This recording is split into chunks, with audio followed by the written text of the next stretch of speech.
Welcome back, everyone. Today we're going to be taking a deep dive into a handbook for the practice of cyber diplomacy.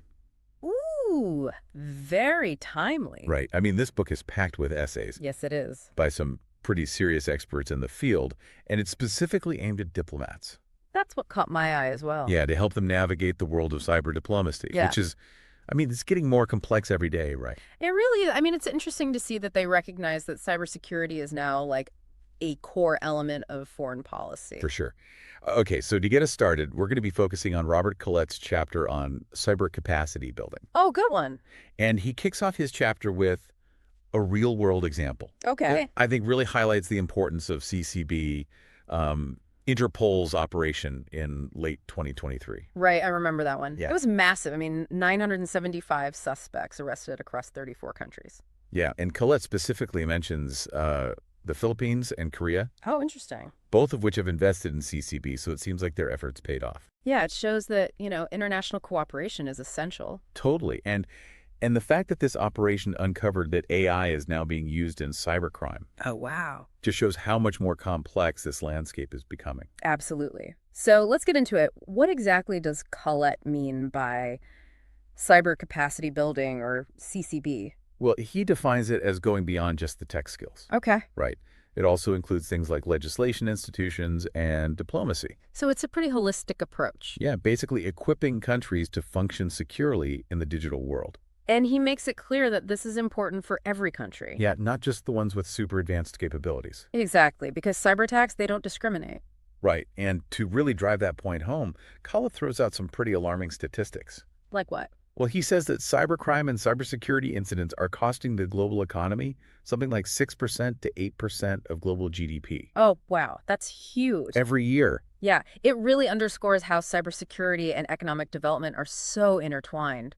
Exactly, and he connects this back to the Sustainable Development Goals. Most of which depend on digital technology. Exactly. So without a strong cybersecurity foundation, all those goals are at risk. Absolutely. Now, another point that Collett dives into is how ministries of foreign affairs, or MFAs, Right. have become key players in CCB. Okay. And this shift really picked up around 2011 after the UN started emphasizing CCB in their resolutions. So basically, diplomacy is taking a front seat in cybersecurity now. It's not just a tech issue anymore. Right, and it's not just governments either.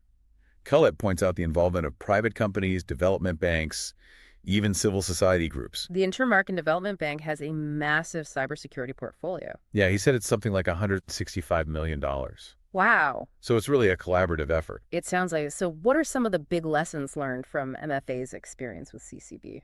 Well, Collett highlights a few key takeaways. First off, he says that coordination is crucial. Makes sense. Yeah, he advocates for like interagency committees and national CCB plans. To make sure everyone's working together. Exactly. Avoid those siloed efforts. And he even gives examples of countries like the U.S. using their embassies as platforms for coordinating CCB activities. Yeah, maximizing efficiency and impact. Right. The second big takeaway is the importance of partnerships. Okay. MFAs need to tap into that expertise that exists outside of government. In the private sector, academia, NGOs. Exactly. And he gives some really cool examples, like the UK's National Cybersecurity Center working with Oxford University, Oh, cool. or the U.S. State Department collaborating with ITRE and SCI, bringing in those specialized skills. Makes sense. And the third takeaway that Collett mentions is the ongoing professionalization of MFA's approach to CCB. So moving beyond just those ad hoc efforts. Right. Towards a more structured and strategic approach. He mentions the EU's Handbook for CCB program managers. And the increase in training initiatives. It seems like they're really taking CCB seriously now. Definitely. Now, what about the UN's role in all this? Oh, well, they play a huge role. Collett specifically mentions the open-ended working group. The OEWG. Yep, and the global cybersecurity agenda as key platforms. And he stresses the importance of having global agreements. To encourage MFAs to work together. Right, because you need that global buy-in to really make a difference. Absolutely. And he gives examples of this collaboration in action, Okay. bilateral dialogues like minded groups, joint training events, even innovative programs like the Women in International Security and Cyberspace Fellowship. Wow, I hadn't heard of that one. Yeah, it's pretty cool. It's co-funded by 6 MFAs, and it's already supported diplomats from 42 countries. That's impressive. It shows how CCB can also promote diversity and inclusion within cyber diplomacy itself. That's a good point. Now, what about the future of CCB? What does Collett see on the horizon? horizon? Well, he identifies both challenges and opportunities. One concern he has is the risk of duplicating existing efforts, especially in the post-OEWG UN processes. Yeah, we don't want to reinvent the wheel. Right. There are already great resources out there, like the Knowledge Portal for Cyber Capacity Building. A Sybil portal. Yeah, exactly. Okay.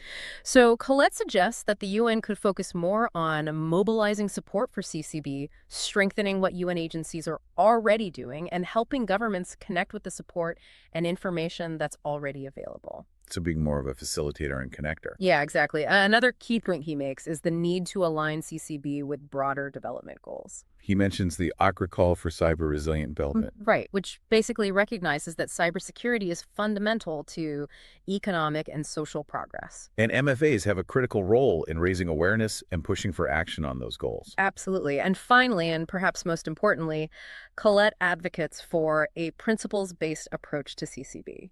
Okay, break that down for us. What does that actually mean? Well, he highlights a few core principles that have gained traction through the UN, OEWG, and other initiatives. Okay. First, CCB should be demand-driven, meaning it's tailored to the specific needs of the receiving country. So not a one-size-fits-all approach. It's exactly. Second, there needs to be a real focus on tangible results. Right. It's not enough to just offer training. It's got to lead to measurable improvements. Right. It's about impact, Yeah. not just activity. And third, and this is crucial, he emphasizes political neutrality. Okay. CCB shouldn't be used as a tool to advance any specific political agenda or exert undue influence. So it's about empowering nations, not exploiting them. Exactly. And he even suggests that diplomats could draw inspiration from the international development field. Where principles-based approaches have been successful. Precisely so. There's a lot we can learn from other areas of international cooperation. Now, that was a deep dive into Collett's chapter, which really lays the groundwork for understanding cyber capacity building. The foundation. Right, but this handbook goes much further, offering a wide range of perspectives on cyber diplomacy. Different regions, different issues. So let's shift gears and explore some of those other insights. I'm ready. So for a European perspective, Manon LeBlanc and Andrea Salvi take a look at the EU's approach to cyber diplomacy. And they highlight their comprehensive strategy, Yeah, it covers a lot of ground. Everything from legislation and capacity building to sanctions and cyber defense. They even call it a cyber diplomacy toolbox because it gives the EU a whole bunch of tools. It's just diplomatic, economic, legal tools. Yeah, to respond to threats. And they point out how the EU is trying to shape global norms. Through their engagement with the UN and other international organizations. Right. They're not just focused on Europe. They're trying to influence the global cybersecurity landscape. For sure. Now, for a contrasting viewpoint, Isaac Morales Tenorio examines cyber diplomacy from the perspective of the Global South. Interesting. And he argues that developing countries are playing a bigger and bigger role. In shaping cyber diplomacy. Yeah, he says that for a long time, these discussions were dominated by the major powers. Right. The global north. But things are changing. We're seeing a real shift. Okay, so what's driving this change according to Tenorio? Well, he points to a few factors.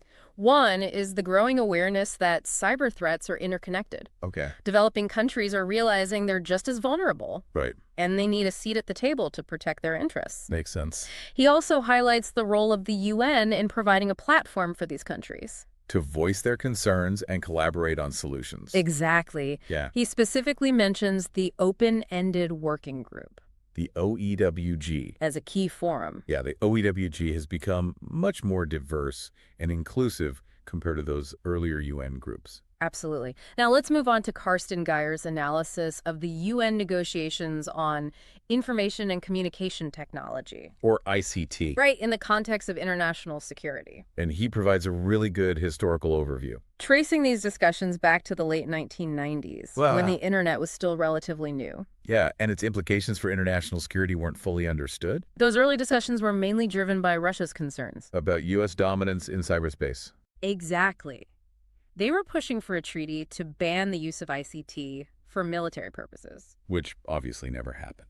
But those early discussions laid the foundation for the more nuanced approach we see today. Focused on establishing norms of responsible state behavior. Right, and Geyer walks us through the development of those norms. Reading up to the 2015 UN Group of Governmental Experts report. Which outlined 11 non-binding norms. For responsible state behavior in cyberspace.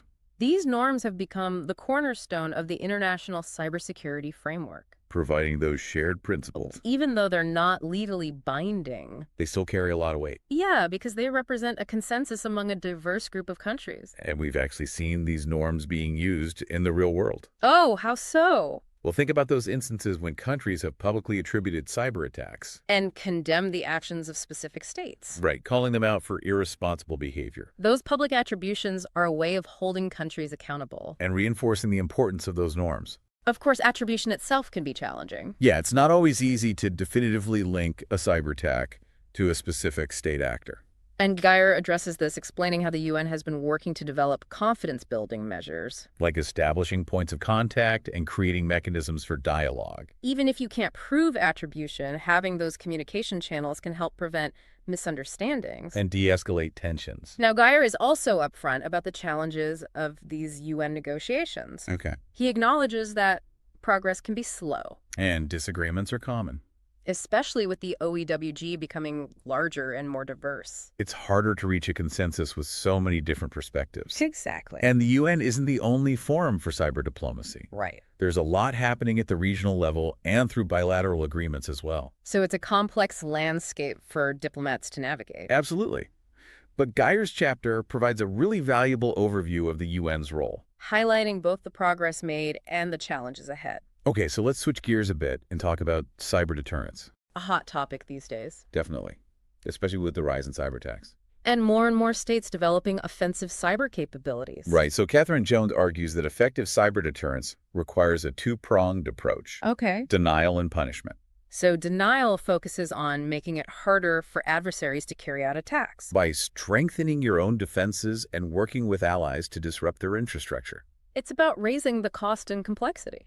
Making it less appealing for attackers. And what about punishment? Well, that centers around imposing consequences on those who carry out attacks. Through sanctions, diplomatic censure, or even retaliatory cyber attacks. The goal is to deter future attacks by demonstrating that there will be consequences. It's about establishing credible and predictable deterrence. So adversaries know that crossing certain lines will provoke a response. Right, and Jones doesn't shy away from the challenges of cyber deterrence. It's like attribution and proportionality. Figuring out who's responsible and what an appropriate response would be. You don't want to escalate unnecessarily. But you also need to send a clear message. Right, and she gives examples of how the UK has used cyber deterrence. Including public attributions and sanctions. And she stresses the importance of international cooperation. Countries need to work together to share information coordinate responses and establish a shared understanding of what's unacceptable behavior. Because cyber threats are transnational. So a coordinated global response is crucial. Now, for a different perspective, Benjamin Ang and Eugene Tan examine cyber diplomacy from the viewpoint of a smaller state. Singapore.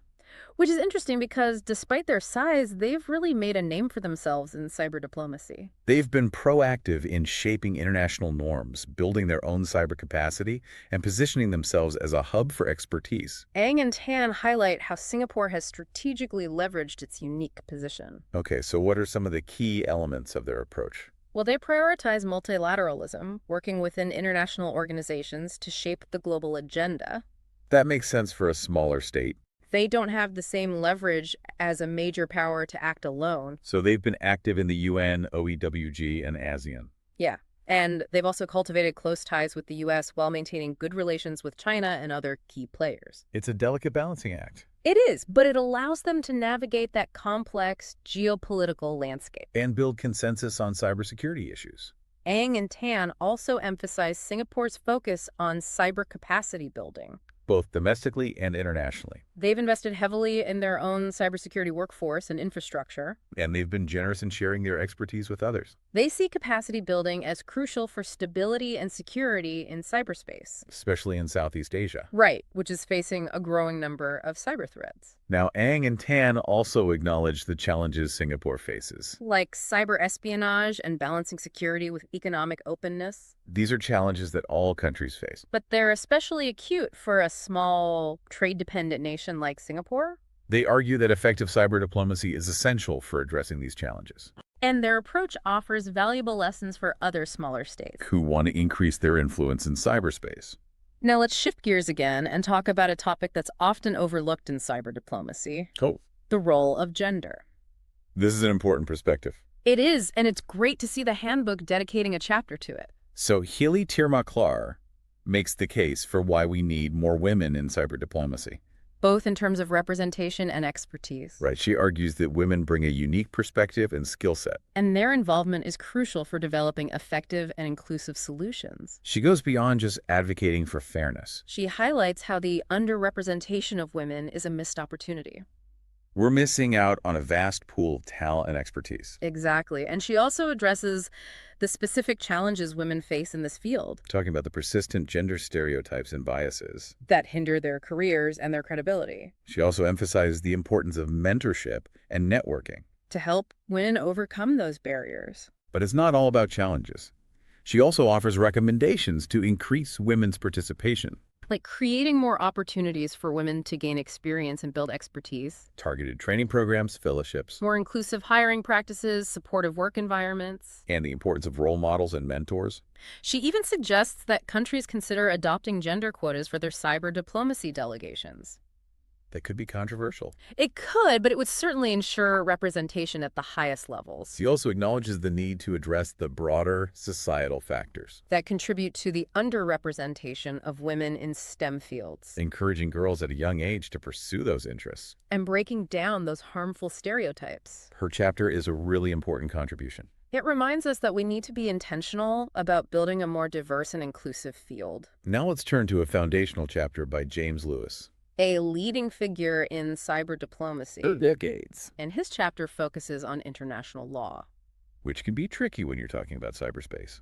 Yeah, because the internet is relatively new and the law is still catching up. But it's not like cyberspace is some lawless frontier. Exactly. Lewis explains how existing international legal principles apply to state actions in cyberspace. Things like the UN Charter and the Geneva Conventions, He emphasizes that states are responsible for their actions online.